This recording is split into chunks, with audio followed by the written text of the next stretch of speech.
Hey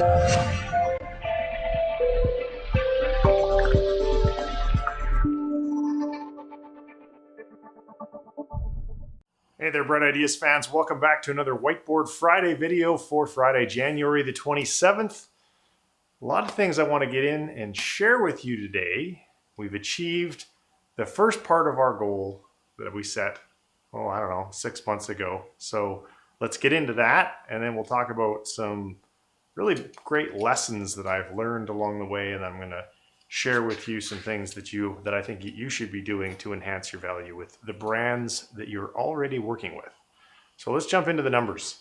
Last 7 days, 26,240 in sales, 12% profit margin, 3,206 of gross profit.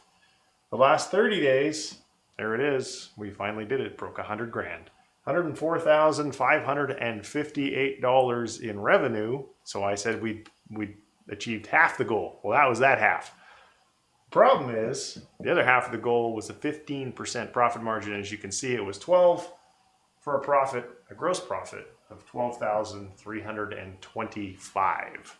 So what happened? Why was the profit below our expectations? Well, what happens is sometimes other sellers ruin the party.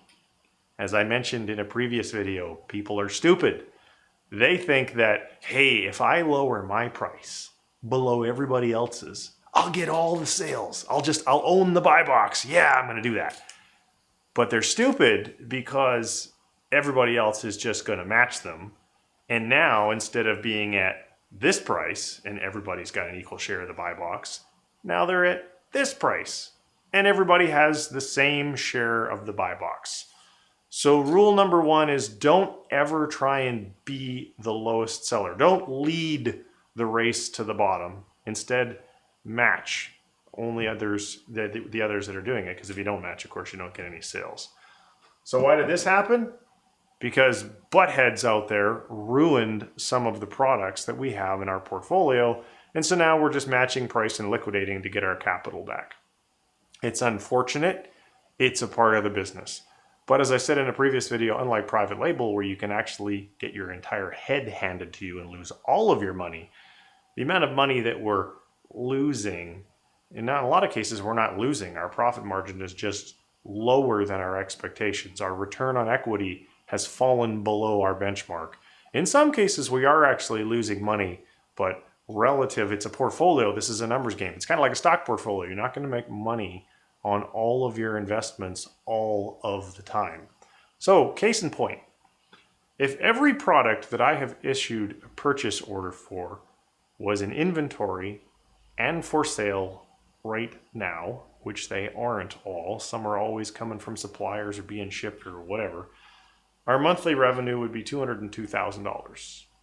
Our forecast profit margin, given current buy box prices, and in some cases those buy box prices have decreased since we sourced the product, would be 9.49%.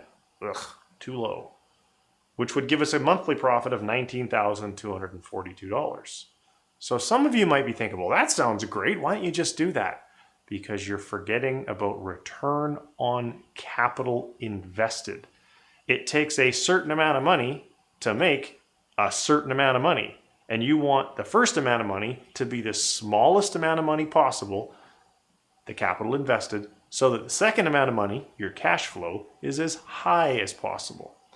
So there's a whole bunch of products that we're not going to be reordering, and that means our revenue will prune to, if we just have the products that I want and we don't reorder any of the ones that I don't want, our monthly revenue would be $132,102. Almost 70 grand less. You think, wow. But guess what? Our profit margin would be 14%. And our profit, which is what this whole business is all about, would be $18,439. So think about how much less capital we have to invest to have products that sell $132,000 a month versus enough products to sell $200,000 a month. Yet we make more or less within like $800 the same amount of profit. I'm not going to invest that much more capital to make just $800 more. So lesson number one, it's a numbers game, first of all. You're not going to make money on all of your products. You're not going to make as much money as you want to on all of your products all the time. In the beginning, you don't need to be super choosy, but you need to be reasonably choosy. And that's why we've now started to use the product scorecard, and I'll put a link to it below this video, that we got from my good buddy Dan Meadors over at the TWF Formula, to be even more diligent about the products that we select in our portfolio. Now, lesson number 2. As you gain momentum, which is obviously what we've done, start to be even more selective about the products that you reorder and the products that you're going to source for the very first time. In particular, you want to pay very close attention to the sales rank over the last 90 days. Has it been volatile, or has it been steady or steadily decreasing ideally? If it's been volatile or it's been increasing, which is bad, in the scorecard, that takes off a lot of points. You may not want to source that product, even though it looks profitable, if sales rank is volatile or if price is volatile. Another thing that you need to pay very close attention to.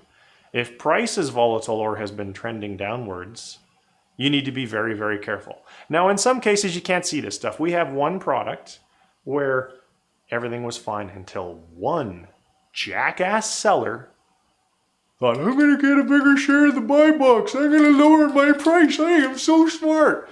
Obviously, that shit doesn't work, and now he's ruined it for everyone. And yeah, I'm a little pissed off because the party came to an end like literally 4 days after we got the product in stock. People like that drive me nuts. Don't be that guy. All right. So lesson number 3 for this week's Whiteboard Friday rant, I will call it, is you need to, for the suppliers that you have relationships with, whose products are doing well for you, you need to figure out how to get rid of all the other sellers, because that's where you want to be. You want to be the only seller. And in order to do that, you need to continually look for ways to deliver value to that supplier in ways that other people aren't. So we came up with, let me just take that off my clipboard, put some stuff on there. Don't need you to see that. We came up with a report. And don't ask me for a copy of my report. I'm going to walk you through it at a high level of detail so you know what's in it. But I'm not going to give anybody a copy, so don't email me and ask. You got to make your own. This is a report that we send to existing suppliers. Why? Because we want to show them that we're better than everybody else, that we're doing more for them than everybody else is, to build rapport and to build trust and confidence so that eventually we can talk them into, hopefully, not selling that product to anyone else. Now, caveat, if the product is in distribution, this will be much harder to do. Ideally, you're looking for a smaller supplier who sells only direct, because then they can control who gets the product and who doesn't. So in the beginning of the report, and we do these monthly, by the way, and I created a template, and then I have a VA do the report. We do a listing analysis where we do all sorts of screenshots and so forth. I guess I don't really have to worry about it because it's not in the screen, so I can flip my pages over. And then we do an analysis of product reviews. In particular, what you're looking for are negative reviews that have not been commented on. That is a sign, that's a bad sign. So you want to show the supplier, say, hey, look, we're going to comment on all your negative reviews to mitigate the negative impact of those negative reviews. Then you're going to provide them with an analysis of their competitors' sales. You use Jungle Scout to do that. And then you're going to provide them with an analysis of the competitors' advertising footprint. Easy to do. Just look at the keywords that are in the title or maybe in the bullet points, punch them into Amazon, see if other competitive products are showing up as sponsored products or headline ads or banner ads rather. And that's it. Show them that stuff and talk to them about how you could help them to increase market share. Talk to them about how you could help them to better control pricing by reducing the number of sellers so that there's not jackasses who are ruining the party by starting a race to the bottom because they're stupid and they don't know any better. So that's it for this week's Whiteboard Friday. If you liked it and you're watching it on YouTube and you want to get notifications and more, hit the thumbs up and hit the subscribe button. If you want to get an email notification, and I only send one email per week, of future videos like this, go to Brightideas.co and become a subscriber. And when you do, you'll get an email that invites you to my free Facebook mastermind group where we have a daily discussion of all things wholesale. And finally, if you have any questions that you'd like me to answer, you can go to Brightideas.co/asktrent. And if I think it's worthy of putting in one of these videos or in a future podcast, I will do so. Many times, though, I simply just reply. All right. So thanks very much for tuning in. We'll see you in the next Whiteboard Friday video. Take care. Bye-bye.